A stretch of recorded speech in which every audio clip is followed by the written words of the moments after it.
Hi friends, welcome to Gauri smart channel. ఈరోజు మనం applications of trigonometry concept నేర్చుకోబోతున్నాం. అదేవిధంగా 10 models నేర్చుకున్నాం. ఎందుకంటే ఇందులో సమ్స్ అనేది చాలా పెద్ద ఉంటాయి కనుక ఈ ఒక్క లెసన్కి 10 మోడల్స్. ఓకేనా? అప్లికేషన్స్ ఆఫ్ ట్రిగ్నోమెట్రీ అనే లెసన్స్, కాన్సెప్ట్ అండ్ ప్రాబ్లమ్స్ అనేది ఈరోజు ఈ ఒక్క వీడియోలో నేర్చుకుంటున్నాం అన్నమాట. సో త్రికోణమితి అనువర్తనాల యొక్క భావనలు మరియు ముఖ్యమైన ప్రశ్నలు. సో టాప్ 10 అన్నమాట. సో చూద్దాం. చాలా బాగుంటుంది. చిన్న కాన్సెప్ట్, మీకు ఒక 10 నిమిషాల్లో అయిపోద్ది, ఎక్కువసేపు అవ్వదు. ఫస్ట్ మనం ఇందులో నేర్చుకోవాల్సింది ఏంటంటే త్రికోణమితి. అంటే ఆల్రెడీ మనం నేర్చుకున్నాం త్రికోణమితి. స్టార్టింగ్ ఫస్ట్ వీడియో త్రికోణమితి. ఏం నేర్చుకున్నాం? The ratio of sides and angles is called trigonometry. The relation between angles and sides is called trigonometry. So త్రిభుజంలోని కోణాల మరియు భుజాలకు మధ్య గల సంబంధాన్ని మనం అంటాం త్రికోణమితి అని నేర్చుకున్నాం. అప్లికేషన్స్ అంటే అనువర్తనాలు. అంటే అక్కడ మనం నేర్చుకున్న కాన్సెప్ట్ని మీరు నిజ జీవితంలో ఏ విధంగా అప్లై చేస్తారు. In your day to day life how will you apply. So using that trigonometric concept. అంటే ట్రిగోనోమెట్రిక్ కాన్సెప్ట్ అనేది మీ మైండ్లో ఉంది. సో ఇప్పుడు దాన్ని ఉపయోగించి మీరు నిజ జీవితంలో ఎలా ఉపయోగిస్తారు. సో ఈ త్రికోణమితి అనేది మనకి అన్ని విధాలుగా అన్ని ఫీల్డ్లో కూడా ఉపయోగపడుతుంది. అంటే మీరు ఏ వర్క్ చేస్తున్నా సరే అక్కడ ట్రిగోనోమెట్రీ మనం ఉపయోగిస్తాం మనకు తెలియకుండానే. సో అందుకని దీనికి ఒక స్పెషల్గా అప్లికేషన్స్ అనేది ఒక లెసన్ అనేది ఉందన్నమాట. ఓకే, హారిజాంటల్ లైన్ క్షితిజ సమాంతర రేఖ. ఫర్ ఎగ్జాంపుల్ ఇక్కడ ఒక ఆబ్జెక్ట్ ఉంది. ఇక్కడ ఏంటో ఒక ఆబ్జెక్ట్ ఉంది. ఆబ్జెక్ట్ ఏంటంటే ఒక కోకోనట్ ట్రీ ఉంది. కోకోనట్ ట్రీ, ఒక కొబ్బరి చెట్టు ఉంది. ఓకేనా? ఇక్కడ మనం ఉన్నాం.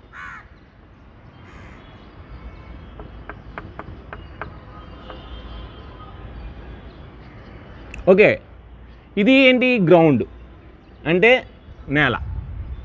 ఈ నేల మీద కొబ్బరి చెట్టు ఉంది. On the ground a coconut tree is there. We are seeing from here. ఓకేనా? మన కన్ను ఏదైతే ఆ కొబ్బరి చెట్టుని ఇలా స్ట్రైట్గా చూస్తుంది కదా, this is called horizontal line. This is called horizontal line. A line which is parallel to earth. A line which is parallel to earth or ground is called horizontal line. భూమధ్య రేఖకు సమాంతరంగా ఉన్న రేఖను మనం క్షితిజ సమాంతర రేఖ అంటాం. భూమధ్య రేఖకు సమాంతరంగా ఉన్న రేఖను మనం అంటాం క్షితిజ సమాంతర రేఖ అంటాం. ఓకేనా? Next line of sight. ఇప్పుడు మనం ఇక్కడ ఉన్నాం. ఇది చెట్టు యొక్క లాస్ట్ అంటే end part of the tree. ఇక్కడ కొబ్బరి బొండాలు ఉన్నాయి. ఏమున్నాయి ఇక్కడ? కొబ్బరి బొండాలు. తెలుసు కదా కొబ్బరి బొండాలు అంటే కోకోనట్స్. సో ఇక్కడ ఉన్నాయన్నమాట. ఇప్పుడు మనం చెట్టుని చూస్తాం. ఇప్పుడు ఇలా మొత్తం ఈసారి ఓన్లీ కొబ్బరి బొండాలనే చూస్తాం. ఏం చూస్తున్నాం? ఓన్లీ కొబ్బరి బొండాలు.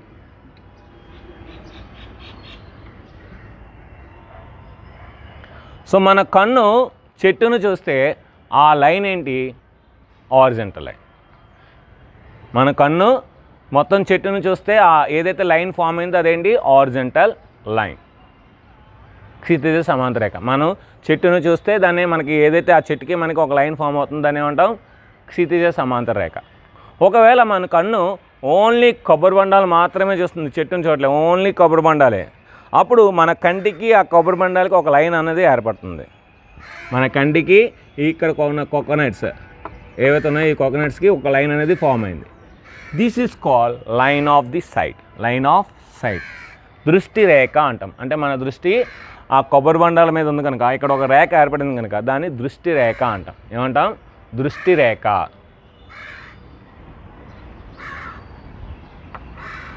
Angle of elevation. మనం ఆ కొబ్బరి బండాలు చూసినప్పుడు మనకి ఏదైతే 2 లైన్స్ ఫామ్ అయ్యాయి, మనకి 2 లైన్స్ ఫామ్ అయ్యాయి. ఏంటి? ఒకటి క్షితిజ సమాంతర రేఖ, ఇంకోటి దృష్టి రేఖ. We are looking the coconuts. When we are looking the coconuts, we are getting 2 lines. One is horizontal line and one more is line of sight. The angle between these two is called angle of elevation. The angle between these two is called angle of elevation. Angle of elevation. ఊర్ధ్వ కోణము అంటమాట. అంటే క్షితిజ సమాంతర రేఖకు దృష్టి రేఖకు మధ్య గల కోణాన్ని మనం ఏదైనా ఒక వస్తువుని పైన చూసినప్పుడు దృష్టి రేఖకు మరియు సమాంతర రేఖకు క్షితిజ సమాంతర రేఖకు మధ్య ఏర్పడిన కోణాన్ని మనం ఊర్ధ్వ కోణము అంటాము. ఏమంటాము? ఊర్ధ్వ కోణము అంటాము. When we are seeing object is in some height then the angle formed between horizontal line and the line of sight is called angle of elevation. Is called angle of elevation. Key points ఉన్నాయి కొన్ని, అవి చెప్తాను లాస్ట్లో. Okay, మళ్ళీ మర్చిపోతాను, ఈ heading పెట్టకపోతే మర్చిపోతాను. ఓకే ఓకే ఇప్పుడు మనం మొత్తం మీద ఈ కొబ్బరి చెట్టు ఎక్సాం. ఇలా ఇలా వెళ్ళి ఇక్కడ కూర్చున్నాం మనం. ఇప్పుడు మన కన్ను ఎక్కడ ఉంది? ఇక్కడ కూర్చున్నామంటే ఇక్కడ మన కన్ను ఉంది. ఇప్పుడు ఇక్కడ ఒక డాబా ఉంది. ఇది కొబ్బరి చెట్టు, ఇక్కడ ఒక డాబా.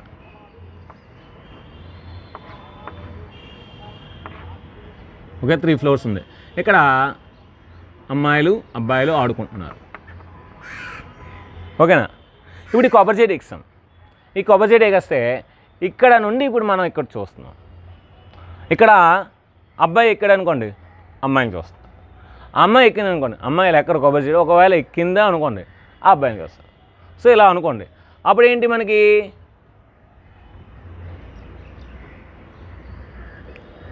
హారిజాంటల్ లైన్కి ఒక ప్యారలల్ లైన్ డ్రా చేస్తే ఇప్పుడు ఇక్కడ యాంగిల్ అనేది ఫామ్ అవుద్ది. యాంగిల్ అనేది ఎక్కడ ఫామ్ అవుద్ది? సో ఇక్కడ ఫామ్ అవుతుందన్నమాట. సో అప్పుడు మనకి ఇదేమవుద్ది? ఇది రైట్ యాంగిల్ ట్రయాంగిల్ అవుద్ది, ఎందుకంటే ఇది మనకి 90 degrees అవుద్ది. ఓకేనా? అప్పుడు కూడా మనం ఏం చెప్తాం? The angle between horizontal line and line of sight. ఇప్పుడు డైరెక్షన్ మారిపోద్ది. If the object is some down, if the object is somewhere, if you are seeing down, then the angle between the horizontal line and line of sight is called angle of depression. Angle of depression.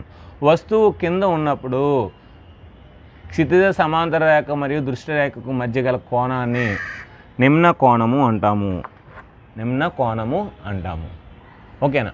ఇప్పుడు కొన్ని key points are important points are whatever it may be we can say, చాలా చాలా important points చూద్దాం దీనికి సంబంధించి.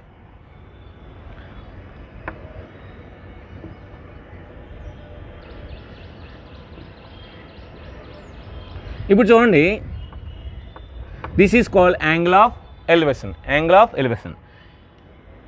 ఇక్కడ ఉన్నాం మనం. ఓకేనా? ఇక్కడ ఉంటే ఇప్పుడు మనం ఇలా ఇలా కొద్ది ముందుకెళ్ళాం. ముందుకెళ్తే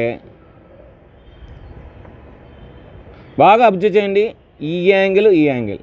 సో ఇది మనకి 30 degrees ఉంటే 60 degrees ఉంటుంది. ఇంకా ముందుకు వెళ్ళిపోయాం, 80 degrees ఉంటుంది. అంటే ఏం జరుగుతుంది? యాంగిల్ ఆఫ్ ఎలివేషన్ అంటే observer is moving towards the object, then the angle of elevation is increasing. చాలా important point. If the observer is moving towards the object, then the angle of elevation is increasing. Increasing. పరిశీలకుడు వస్తువుకి దగ్గరగా వెళ్తున్నప్పుడు ఊర్ధ్వ కోణం అనేది పెరుగుతుంది. పరిశీలకుడు వస్తువు దగ్గరికి వెళ్తున్నప్పుడు ఊర్ధ్వ కోణం అనేది పెరుగుతుంది. మీకు ఎగ్జాంపుల్ చెప్తాను చూడండి. ఇప్పుడు చాక్ పీస్ అనేది ఇక్కడ ఉంది. ఓకేనా? సో ఇప్పుడు ఈ చాక్ పీస్ అనేది ఇక్కడ ఉంది. నేను ఇక్కడ నుండి ఇలా చూస్తాను. ఓకేనా? సో ఇంకా నేను ముందుకు వచ్చాను అనుకోండి, అప్పుడు ఇలా చూస్తాను. ఇంకా ముందుకు వస్తే ఇలా చూస్తాను. అంటే మనం ఏదైనా ఆబ్జెక్ట్ని దూరం నుండి ఇలా చూడగలం. దగ్గరికి ఇంకా దగ్గరికి వెళ్తే ఇలా తల పైకెత్తాలన్నమాట. సో ఒక అడ్వర్టైజ్మెంట్ ఉంది, తలెత్తి జీవించని. ఓకేనా? సో అలాగా మనకి ఊర్ధ్వకోణం ఏంటంటే ఆబ్జెక్ట్ దగ్గరికి వెళ్ళే కొలతే ఏంటంటే మనకి తల ఎత్తి చూడాలన్నమాట. సో తల ఎత్తి చూస్తుందంటే యాంగిల్ పెరుగుతుంది. చూసారా? యాంగిల్ పెరుగుతుంది అన్నమాట. దూరం మన అదే మీరు ఆబ్జెక్ట్ దూరంగా వెళ్ళనుకోండి, కింద దించినా సరే చూస్తాం. ఇప్పుడు కొండ ఉంది. సో కొండ ఏదైనా ఒక హిల్ ఉంది, దూరం నుంచి మొత్తం అంతా కనబడుతుంది బాగానే. కొండ దగ్గరికి వెళ్తే అప్పుడు టాప్ మీరు చూడాలంటే ఇలా చూడాలి. అంటే యాంగిల్ ఆఫ్ ది ఎలివేషన్ అనేది ఇంక్రీజ్ అవుతుంది. So most very important point. All of you understand? Most very important point. So చాలామంది ఇలా 2 యాంగిల్స్ వచ్చినప్పుడు ఇది 60 ఇది 30 తీసుకోవాలి, ఇది 30 ఇది 60 తీసుకోవాలి, కన్ఫ్యూజ్ అవుతారు. సో ఆ కన్ఫ్యూజన్ అనేది ఇక్కడ క్లియర్ అవుతుంది అన్నమాట మీకు. ఓకేనా? నెక్స్ట్ మీకు ఇది ఆబ్జెక్టు, ఇది డిస్టెన్స్, ఇది యాంగిల్. అంటే ఒక వస్తువు దూరం రెండూ కూడా ఏంటంటే మీకు ఒక యాంగిల్ వచ్చింది, 30 degrees వచ్చింది అనుకుందాం. ఓకేనా? సో ఇప్పుడు 30 degrees వస్తే మీకు దూరం పెరిగిన వస్తువు కూడా పెరిగిన, అంటే దూరం అనేది డబుల్ అయింది, వస్తువు కూడా హైట్ డబుల్ అయింది, అప్పుడు కూడా మీకు యాంగిల్ అదే ఉంటుంది. ఎందుకంటే ఈ రెండు సిమిలర్ ట్రయాంగిల్స్, ఈ రెండు ఏంటి సిమిలర్ ట్రయాంగిల్స్, గుర్తుపెట్టుకోండి. If the height of the given object is doubled and the distance also doubled, then the angle of elevation is remaining same. వస్తువు యొక్క ఎత్తు అనేది రెట్టింపు అయ్యి వస్తువు యొక్క దూరం పరిశీలనకి వస్తువు యొక్క దూరం అనేది కూడా రెట్టింపు అయితే కానీ యాంగిల్ ఆఫ్ ది ఎలివేషన్ అనేది రెట్టింపు అవ్వదు, అదే ఉంటుంది. ఎందుకంటే మీరు ఇక్కడ నుండి చూసిన ఇదే ఉంటుంది, ఇక్కడ నుండి ఆ దూరం పెరిగినా సరే అదే ఉంటుంది, అదే కోణంతో చూస్తారు. సిమిలర్ ట్రయాంగిల్స్ అక్కడ ఏంటది సిమిలర్ ట్రయాంగిల్. మనం ముందుకెళ్ళి అక్కడ ఉన్నాం మనం, అర్థమైందా? సో అక్కడ ఉన్నాం కనుక ఏంటి మనకి యాంగిల్ ఆఫ్ ది ఎలివేషన్ అనేది సిమిలర్ ట్రయాంగిల్స్ అన్నమాట, అందుకని సేమ్ అన్నమాట. ఇంకొకటి ఇది యాంగిల్ ఆఫ్ ది ఎలివేషన్. ఏంటిది angle of the elevation, angle of the depression, ఊర్ధ్వ కోణము నిమ్న కోణము. మీరు బాగా అబ్జర్వ్ చేస్తే ఈ రెండు ప్యారలల్ లైన్స్, ఈ రెండేంటి ప్యారలల్ లైన్స్. సో ఈ రెండు ప్యారలల్ లైన్స్ని మనం ఏం చేస్తాం, ఇది ట్రాన్స్వర్స్. సో రెండు సమాంతర రేఖను ఒక తిరియక రేఖ ఖండిస్తుంది. ఖండిస్తే అప్పుడు ఏం జరుగుతుంది మనకి, ఆల్టర్నేట్ యాంగిల్స్ ఆర్ ఈక్వల్, ఏకాంతర కోణాలు సమానం, alternate angles are equal, so ఏకాంతర కోణాలు సమానం. అంటే angle of elevation is equal to angle of depression. అంటే మీకు ఎప్పుడైనా డయాగ్రామ్లో వస్తే యాంగిల్ ఆఫ్ డిప్రెషన్ ఇది ఇక్కడ వచ్చింది తెలీదు, అంటే ఇక్కడ ఒక ట్రయాంగిల్ ఫామ్ చేయాలి, అప్పుడు మీరు యాంగిల్ ఆఫ్ ఎలివేషన్ తీసుకొని ఆ సమ్ అనేది చేసేవచ్చు అన్నమాట. Angle of elevation is equal to angle of depression. ఇవన్నీ మనం ఎందులో చేస్తాం, రైట్ యాంగిల్ ట్రయాంగిల్, రెక్టాంగిల్లో వస్తాయి అన్ని, రెక్టాంగిల్ లేదంటే రైట్ యాంగిల్ ట్రయాంగిల్లో ఇవన్నీ వస్తాయి. ఇప్పుడు ఇవన్నీ చేయాలంటే మనం ఏం తెలియాలి, సైన్ థీటా తెలియాలి, కాస్ థీటా తెలియాలి, టాన్ థీటా తెలియాలి, కొసెకన్ థీటా తెలియాలి, సీకెంట్ థీటా తెలియాలి, కాట్ థీటా తెలియాలి. Sine theta is equal to opposite side by hypotenuse, sine theta is equal to ఎదురు భుజం బై కర్ణము, cos theta is equal to adjacent side by hypotenuse, cos theta is equal to ఆసన భుజం by కర్ణము, tan theta is equal to ఎదురు భుజం by ఆసన భుజం, opposite side by adjacent side, cosecant theta is equal to hypotenuse by opposite side, cosecant theta is equal to కర్ణము by ఎదురు భుజము, secant theta is equal to hypotenuse by adjacent side, so secant theta is equal to కర్ణము by ఆసన భుజము. ఇంకా మిగిలింది cot theta is equal to adjacent side by opposite side, ఆసన భుజం బై ఎదురు భుజం. ఇవన్నీ మీకు ట్రిగనోమెట్రిక్ కాన్సెప్ట్ అరటిపండు ఒలిచి నోట్లో పెట్టినట్టుగా అంత డీటెయిల్గా నేను ఫస్ట్ క్లాస్లో తీసుకున్నాను, సెకండ్ క్లాస్లో తీసుకున్నాను. ఒకవేళ మీరు ఫస్ట్ టైం ఈ వీడియో చూసినట్లయితే సో ట్రిగనోమెట్రీ ఇంకా ఈజీగా నేర్చుకోవాలనుకుంటే ఆ సెకండ్ వీడియో చూడండి, మీకు కింద నా డిస్క్రిప్షన్లో ఇస్తాను. సో ఒకసారి సెకండ్ వీడియో చూడండి. సో ఇంకా మనకి దీనికి కొన్ని ఇంపార్టెంట్ పాయింట్స్ ఉన్నాయి, అది కూడా చెప్పేసి ఇంకా టాప్ 10 మోడల్స్కి వెళ్ళిపోదాం. ఈ అప్లికేషన్స్ ఆఫ్ ట్రిగనోమెట్రీకి వచ్చేసరికి ఏంటంటే మనం ఏదైనా సరే ఒక లైన్గానే తీసుకోవాలి. ఒక చెట్టు తీసుకున్నా సరే ఆ చెట్టుని ఒక లైన్, స్ట్రేట్ లైన్, ఒక బిల్డింగ్ తీసుకున్నా సరే స్ట్రేట్ లైన్, ఒక మౌంట్ తీసుకున్నా సరే స్ట్రేట్ లైన్. మీరు ఏ ఆబ్జెక్ట్ అయినా సరే that should be in a straight line, అప్పుడే మనం లెక్కలు చేయగలం. అంతేగాని బిల్డింగ్ యాజ్ టీజ్గా బిల్డింగ్ వేసి నేను ఎటు డిస్టెన్స్ ఫైన్ చేస్తాను లేదంటే హైట్ ఫైన్ చేస్తాను అనేది కుదరదు. సో మనం ఏంటంటే ఇవన్నీ కూడా ఒక లైన్గా తీసుకోవాలి, అప్పుడు మనకి రైట్ యాంగిల్ ట్రయాంగిల్ వస్తుంది.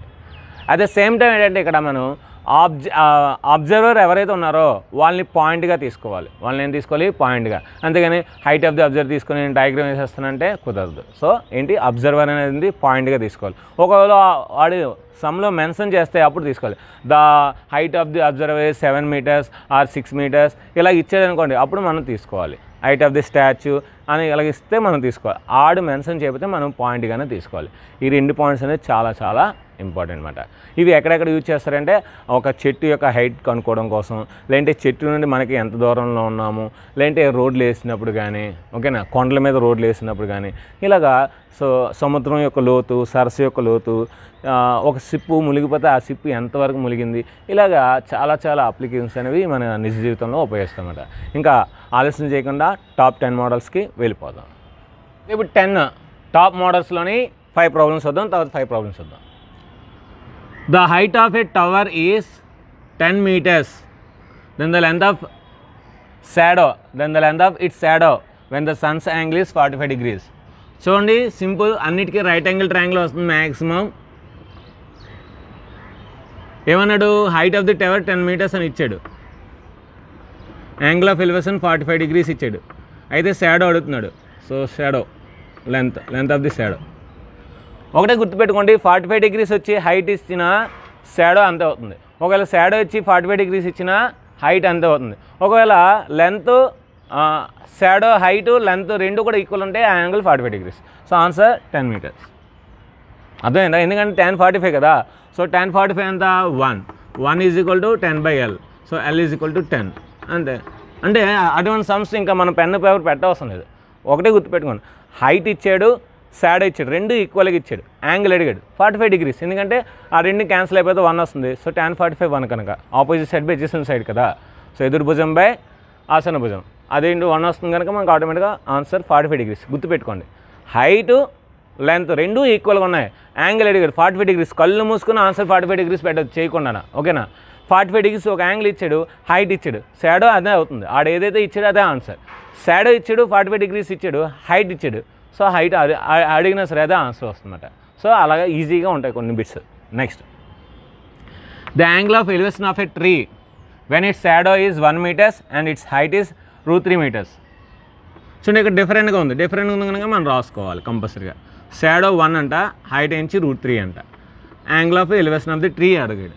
సో tan θ తీసుకుంటే వచ్చేస్తుంది కదా, tan θ is equal to √3/1. So tan 60 కనుక tan 60 కనుక θ బదులు 60 రాసుకుంటే tan 60 కనుక ఆన్సర్ 60 degrees అయిపోయింది. Next, find θ. ఒక్కోసారి డయాగ్రామ్ ఇచ్చి θ అడుగుతాడు. ఇప్పుడు ఏంటి ఇచ్చాడు, ఆపోజిట్ సైడ్ బై హైపోటెనస్, ఎదురు భుజం బై కర్ణం ఇచ్చాడు. ఎదురు భుజం బై కర్ణం ఏంటి, సైన్ తీసుకోవాలి, గుర్తుపెట్టుకోండి. sin θ is equal to 10/20. So 0 0 cancel, 1/2. sin θకి ఎక్కడ 1/2 అవుతుంది, 30 degrees దగ్గర 1/2 అవుతుంది కనుక sin 30 degrees is equal to answer. So 30 degrees is the answer. Next, కొంచెం డిఫికల్టీ లెవెల్ కూడా ఉంటాయి. సో ఇది కొంచెం డిఫికల్ట్ లెవెల్ అనమాట, అంటే టైం టేకింగ్ ప్రాసెస్. ఈ డయాగ్రామ్ ఇచ్చి ఇప్పుడు వాల్యూ బీసీ వాల్యూ అడుగుతున్నాడు. సో బీసీ వాల్యూ అడిగాడంటే మనం ఏం చేయాలి, ఒకసారి tan 30 తీసుకోవాలి, అప్పుడు ఇది వస్తుంది. ఆ తర్వాత tan 60 తీసుకుంటే ఇది వస్తుంది, ఆ రెండు యాడ్ చేయాలి. సో tan 30 తీసుకుందాం. tan 30 తీసుకుంటే ఏంటి, 1/√3. 1/√3 is equal to opposite side by BD. So 7√3/BD. BD is equal ఏమవుతుంది, 7 3 is 21. 7 3 is 21. నెక్స్ట్, ఇప్పుడు ఇది తీసుకుందాం. ఇది తీసుకుంటే ఏమవుతుంది మనకి, tan 60 అంటే √3. √3 is equal to 7√3. 7√3/CD. So √3 cancel, CD is equal to 7. ఇప్పుడు రెండు యాడ్ చేస్తే 21 + 7 28. So answer 28. అక్కడక్కడ చేసేలా. సో చూడండి, నాకు చిన్న ప్లేస్ ఉంచుకున్నాను, చిన్న ప్లేస్లో చేస్తాను. Next, if an observer moves towards object then the angle of elevation is. ఇందాక మీకు కాన్సెప్ట్ చెప్పాను కదా, అబ్జర్వర్ ఆబ్జెక్ట్కి టువర్డ్స్ మూవ్ అయితే యాంగిల్ ఆఫ్ ఎలివేషన్ ఇంక్రీజ్ అవుతుందా డిక్రీజ్ అవుతుందా, ఇందాక మీకు చెప్పాను ఇంక్రీజ్ అవుతుంది. ఆ ఒక్క పాయింట్ గుర్తుపెట్టుకోవాలి, ఏమవుతుంది, ఇంక్రీజ్ అవుతుంది. ఎందుకంటే మనం టువర్డ్స్ ఆబ్జెక్ట్ వైపు వెళ్తున్నాం కనుక మన యాంగిల్ ఆఫ్ ది ఎలివేషన్ పెరుగుతుందన్నమాట. సో ఇప్పుడు ఆప్షన్స్ చూసుకోవాలి. ఇక్కడ ఇచ్చాడు ఇనీషియల్ యాంగిల్ 60 degrees, అంటే స్టార్టింగ్లో 60 degreesతో చూస్తున్నాడు, ఇంకా ముందుకు వెళ్తున్నాడు.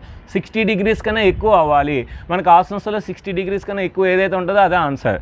సో 0 degrees, 30 degrees, 45 degrees ఈ మూడు కాదు. So fourth none of this. చాలామంది ఏం చేస్తారండి, నన్ ఆఫ్ దిస్ అయితే అవ్వదు, ఎందుకంటే వాళ్ళు కన్ఫ్యూజన్లో ఉంటారు. ఇలాంటి బిట్స్ ఏంటంటే కాన్సెప్ట్ రాకపోతే కన్ఫ్యూజన్లో ఉంటారు.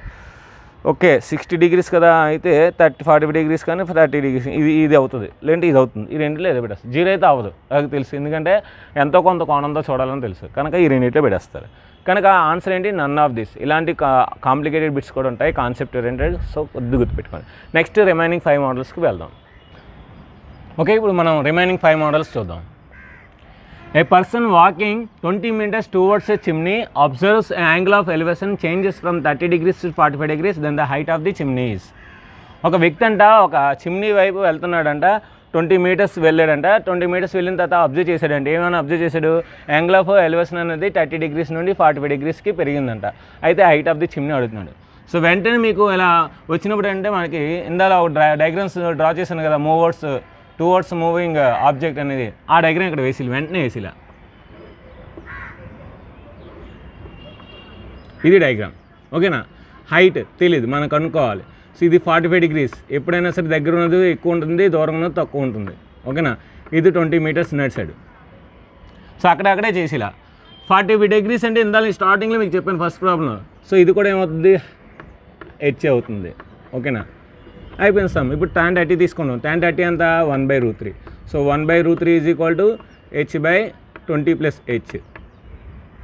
దీన్ని రివర్స్ చేద్దాం. రివర్స్ చేస్తే చాలా ఈజీగా వస్తుంది. అప్పుడు ఏమవుతుంది, 20/h/h ఈజ్ ఈక్వల్ టు √3. అర్థమైందా? రెసిప్రోకల్స్ చేశాను. అప్పుడు ఏమవుతుంది, 20/h + 1 is equal to √3. 20/h is equal to √3 - 1. So reciprocal చేద్దాం. అప్పుడు ఏమవుతుంది, h is equal to 20/√3 - 1. So మనం ఏం చేయాలి ఇప్పుడు, √3 + 1తో చేయాలి. √3 + 1తో చేస్తే ఉంది √3 + 1/√3 + 1. a + b - a² - b² అంటే 2 1s are 2 10s are. So answer 10 × √3 + 1. 10 × √3 + 1 third option. So అక్కడక్కడే చేసేయాలన్నమాట, ఎంత పెద్ద లెక్క అయినా సరే. ఓకే.